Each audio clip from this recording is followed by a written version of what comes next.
Dream win, finally, 80-75 over the Dallas Wings. Let's talk about the game.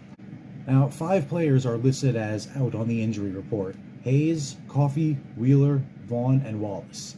Now, it's bad enough that Hayes has been out all season long, and now we got this to deal with. And one more reason to look forward to the future, I guess. This young team, with the help they need, actually healthy. Hey, a fan can dream, right? No pun intended.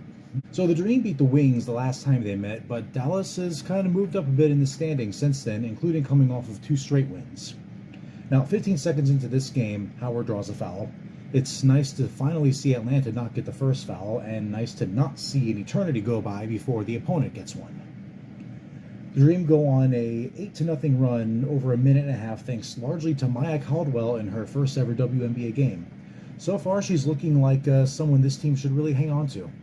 And not just for her shooting either, her all-around game is just impressing me, which is fantastic because Howard has been missing a lot of her field goals this game, but more on that later. So Caldwell was drafted by Indiana in 2021, 33rd overall, and waived that season. She signed a training camp contract with the Dream in February and a hardship contract just a day or two ago. And I don't think anyone outside of Indiana is really regretting that. Her defensive work is keeping the Wings from getting too comfortable out there, and not to mention Niles Hillman doing exactly the same. Arie McDonald seems to be at her best when she's under pressure.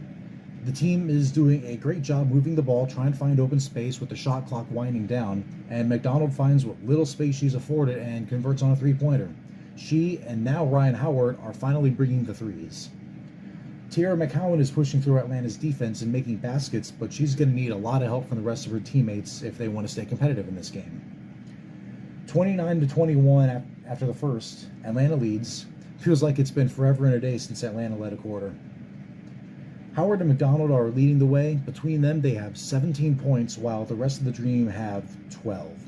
They're 7-14 on shots. The rest of the team is 5-8.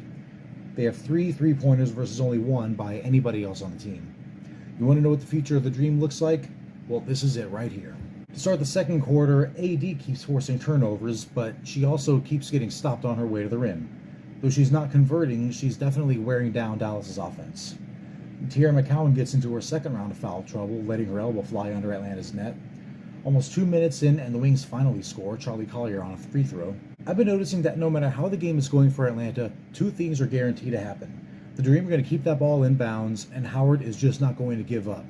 After a jump ball, a pass gets batted down in midair. Howard picks it up, just barely keeps it in bounds, and sinks a 3 with a split second left on the shot clock. It was a hell of a sequence.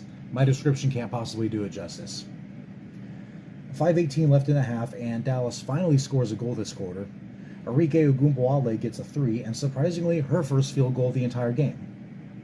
Isabel Harrison gets fouled by Destiny Slocum, though it looks more like she got sandwiched by 3 Atlanta players. She sunk both of her free throws, and Dallas, despite only 1 field goal this entire quarter, they're going on a little bit of a run now.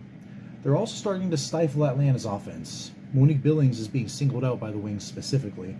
Ryan Howard gets double covered. A lot of attention is on her, but it's working for them. 2:40 left, and Dallas is only down by 3.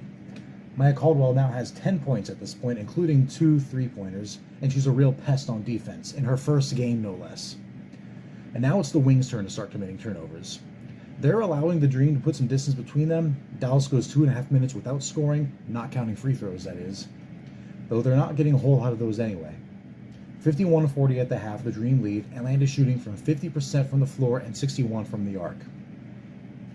Now, not too far into the second half, Atlanta has 3 players with double-digit points. Caldwell keeps having a fantastic first game. She gets her 3rd 3-pointer. Dallas is starting to answer for all their baskets, though. And as soon as I write that, Caldwell scores her 4th 3-pointer, followed by Billings with 2 points immediately after.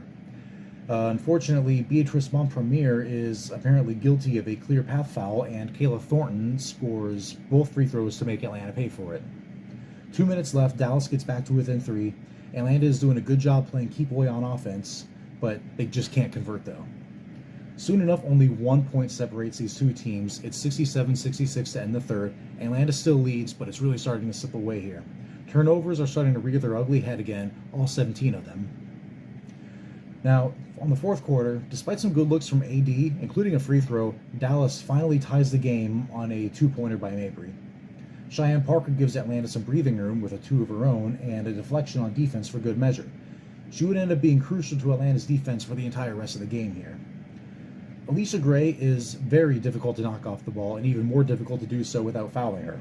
Not something the Dream can afford to do. She's 6 for 6 on her throws and 80% on the season. Now, 5 minutes left, and the Dream need to start shooting and not turn the ball over. Unfortunately, they do just that. But Ari McDonald's defense really comes through. Arike straight up gives up on a pass because Ari is just crowding the receiver space and just not giving a damn. Arike literally pulls a 180. Ari and Cheyenne are just not letting anything get past them. After over 3 minutes without a score, Caldwell comes through. Hillman gets a single free throw. Ari McDonald is not ducking or dodging her way out of offense. She's not slipping through it. She's just straight up running in the other direction, going wherever she can plant her feet, and she's still scoring off of it. 80-75 is the final score. The Dream win. Finally, it is so good to be back in the win column, and at home no less. They send their home fans happy. The story of the game tonight, though, is Caldwell. 18 points, 7 for 11 on field goals, 4 for 5 on three-pointers, 4 assists, 2 steals. She's the first player to lead their debut game in scoring since Nafisha Collier in 2019. All these stats come from ENFP Dream Fan on Twitter. Give them a follow if you're a stat head, an Atlanta Dream fan, or just a WNBA fan in general. This person is wicked smart, and absolutely nothing gets past them. The next game is Friday, where the Dream meet the New York Liberty for what I'm pretty sure is their first meeting of the season. I'll see you then.